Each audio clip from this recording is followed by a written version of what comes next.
सर्वमंगल मांगल्ये शिवे सर्वार्थ साधिके शरण्ये त्र्यंबके गौरी नारायणी नमस्तुते। नमस्कार दोस्तों, मैं हूं ममता तिवारी और आप सभी का स्वागत करती हूं मेरे चैनल ममताज वे में। कैसे हैं आप सब? तो ये बताने के लिए कमेंट बॉक्स में जय माता दी हमेशा की तरह ज़रूर लिखिए। तो चलिए दोस्तों, आज हम इस वीडियो में जानेंगे नवरात्रि के छठे दिन माता कात्यायनी की पूजा विधि क्या है, पूजा में हम मंत्र कौन सा बोलें, भोग क्या लगाएं, किस रंग का वस्त्र पहने, फूल कौन सा चढ़ाएं और माता की एक छोटी सी कथा सुनेंगे। साथ में जिनकी भी विवाह में रुकावटें आ रही हैं, परेशानियां आ रही हैं, एक छोटा सा उपाय मैं आपके साथ शेयर करूंगी, करके आप लोग देखिएगा। भगवान चाहेंगे तो आपकी हर इच्छा पूरी होगी। तो चलिए सभी महत्वपूर्ण बातें जान लेते हैं। तो आप लोग बने रहिए मेरे साथ मेरे चैनल पर। अगर आपको मेरा वीडियो पसंद आता है तो प्लीज़ आप मेरे चैनल को सब्सक्राइब कर दीजिएगा, बेल आइकन को प्रेस कर दीजिएगा, जिससे कि मेरे वीडियो के नए नोटिफिकेशन आप सभी के पास सबसे पहले पहुंचे। तो चलिए शुरू करते हैं और सभी महत्वपूर्ण बातें जान लेते हैं। तो सबसे पहले आपको बता दूं कि माता के छठे स्वरूप की पूजा हमें 14 अप्रैल को करनी है। दिन क्या है? रविवार। रविवार के दिन हम माता के छठे स्वरूप कात्यायनी की पूजा करेंगे। माता की पूजा विधि क्या है? तो देखिए आपको बता दूं, सुबह सवेरे नियम है कि हमें सूर्योदय से पूर्व उठ जानी चाहिए। उठने के बाद स्नान आदि से निवृत्त होने के बाद अपने घर की साफ सफाई पहले कर लीजिएगा। उसके बाद स्नान आदि से निवृत्त होने के बाद पूजा मंदिर में जहाँ भी आपने कलश स्थापित किए हैं, जहाँ भी आपने जौ वाटिका बनाया है, माता को रखा है, वहाँ की साफ़ सफाई कर लीजिए। और जो भी पात्र वगैरह है उसको आप धो लीजिए। अखंड ज्योति का दीपक वगैरह नहीं धोया जाता है, उसको खंडित नहीं किया जाता। बाकी जो प्रज्वलित आप पूजा के समय जो दीपक करती हैं उसको भी धो लीजिए। धोने के बाद माता को गंगा जल का छिड़काव करके पहले शुद्ध कर लीजिए, मतलब स्नान जैसा करवा लीजिए। कपड़े से पोंछ सकते हैं, छिड़काव कर सकते हैं। उसके बाद से आपको अपना पूजा शुरू करनी है। जिस विधि से भी आप लोग पूजा अर्चना करती हैं प्रतिदिन, ठीक उसी विधि से आप लोग पूजा अर्चना कीजिएगा। उसके बाद अगर आपने पुष्प माता को चढ़ाना है तो आप लाल फूल माता को चढ़ा दीजिएगा। कात्यायनी माता को रंग में लाल रंग बहुत अधिक प्रिय है। अगर आपके पास लाल रंग का वस्त्र है, साड़ी सूट या जो भी, या आप लोग देख लीजिए और भी कुछ हो तो पहनकर फिर हम माता की पूजा करेंगे, ठीक है। और आप नीचे बैठकर ही पाठ, जैसे सप्तशती दुर्गा जी का पाठ या चालीसा जो भी करते हैं, जमीन पर बैठकर, आसन पर बैठकर ही आपको करनी है, खड़े होकर नहीं करनी है। अगर मंदिर ऊंचा है तो खड़े होकर पूजा वगैरह आप लोग कर सकते हैं, लेकिन पाठ वगैरह हमें नीचे बैठकर ही करनी चाहिए। दीपक पक्का प्रज्वलित करके रख लीजिएगा। उसके बाद ही आप लोग जो है माता की पूजा कीजिएगा। तो सिंदूर, फूल, अक्षत जो भी आप लोग चढ़ाती हैं प्रतिदिन, उसी प्रकार से कात्यायनी माता की भी हम पूजा करेंगे, ठीक है।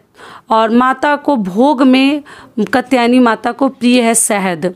आप साथ में ड्राई फ्रूट्स, मिश्री, मेवा जो चाहें ले सकते हैं, लेकिन शहद माता को बहुत अधिक प्रिय है तो शहद का आप लोग भोग लगा सकती हैं। और भोग लगाने के बाद आरती आप लोग अवश्य कीजिएगा। कपूर से आरती आपको करनी है। और माता का मंत्र क्या है वो भी जान लेते हैं।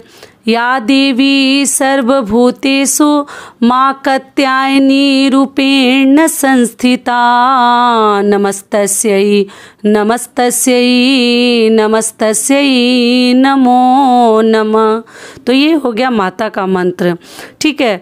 उसके बाद से उपाय एक छोटा सा वो भी बता दे रही हूँ। तो देखिए, जिन लोगों की शादियों में अड़चने आ रही हैं, परेशानियाँ आ रही हैं, जैसे लड़कियाँ हों या लड़के हों, तो लड़कों के लिए उनकी माताएं भी कर सकती हैं, क्योंकि लड़के तो उतना सब नहीं करते।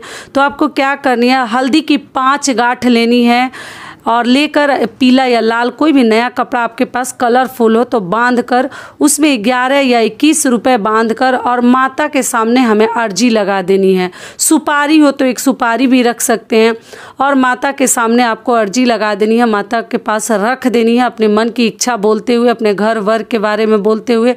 और माता रानी चाहेंगी तो किसी भी प्रकार का बाधा तो जो है वो तो ख़त्म ही हो जाएगा, समाप्त हो जाएगा और 1 साल से पहले आपकी शादी हो जाएगी। तो ये उपाय आप लोग करके देखिएगा। बहुत छोटे छोटे उपाय हैं लेकिन बहुत ही अधिक कारगर हैं। तो अब 5 हल्दी तो शुभता का प्रतीक है, आप लोग जानते ही हैं। तो लड़कों के लिए उनकी माताएं सोचकर बांधकर माता के पास अर्जी लगा सकती हैं। 5 हल्दी का गांठ, अच्छे से बातों को समझ लीजिए, 21 या 11 रुपए ले सकते हैं और एक सुपारी लेकर आप लोग रख दीजिएगा माता के पास। अपने मन की इच्छा बोलते हुए हमें ये उपाय कर लेनी है। माता रानी चाहेंगी तो आपकी इच्छा जरूर पूरी होगी। ये हो गया। अब चलिए माता की एक छोटी सी कथा है वो भी सुन लेते हैं। तो प्रतिदिन आप लोग कथा जरूर सुनिएगा। और देखिए प्रतिदिन मैं पाठ के लिए वीडियो डालती हूँ, जो लोग भी इच्छुक हो, इंटरेस्टेड हो, वो सुन सकते हैं, ठीक है। और जिनका छूट गया है वो पीछे जाकर सर्च कर सकते हैं। तो पूरा पाठ आप लोग अगर सुन रहे हैं तो कंप्लीट कर लीजिएगा 9 दिन में। चलिए अब कथा सुन लेते हैं। माँ कात्यायनी की कथा इस प्रकार से है।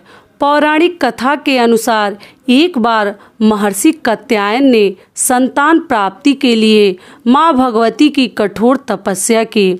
महर्षि कात्यायन की कठोर तपस्या से माँ भगवती प्रसन्न हुई और उन्हें साक्षात दर्शन दिए। कात्यायन ऋषि ने माँ के सामने अपनी इच्छा प्रकट की। इस पर माँ भगवती ने उन्हें वचन दिया कि वह उनके घर में पुत्री के रूप में जन्म लेंगी। एक बार महिषासुर नामक एक दैत्य का अत्याचार दिन प्रतिदिन तीनों लोकों पर बढ़ता ही जा रहा था। इससे सभी देवी देवता परेशान हो गए। तब त्रिदेव ब्रह्मा, विष्णु और महेश अर्थात भगवान शिव के तेज से देवी को उत्पन्न किया, जिन्होंने महर्षि कात्यायन के घर जन्म लिया। महर्षि कात्यायन के घर जन्म लेने के कारण उन्हें कात्यायनी नाम दिया गया। माता रानी के घर में पुत्री के रूप में जन्म लेने के बाद ऋषि कात्यायन ने सप्तमी, अष्टमी और नवमी तिथि पर माँ कात्यायनी की विधि विधान पूर्वक पूजा अर्चना की। इसके बाद माँ कात्यायनी ने 10वीं के दिन महिषासुर का वध किया और तीनों लोकों को उसके अत्याचारों से मुक्ति दिलाई थी। तो यही थी माता कात्यायनी की एक छोटी सी कथा। तो आशा करती हूँ ये सभी बातें और कथा आप लोगों को बहुत अधिक पसंद आई होगी। तो ये वीडियो मेरा यहीं तक का था। फिर मिलती हूँ एक नए वीडियो में। तब तक के लिए नमस्कार। स्वस्थ रहिए, सुरक्षित रहिए और जहाँ कहीं भी रहिए खूब खुश रहिए। धन्यवाद। एक बार प्रेम से बोलिए जय माता दी।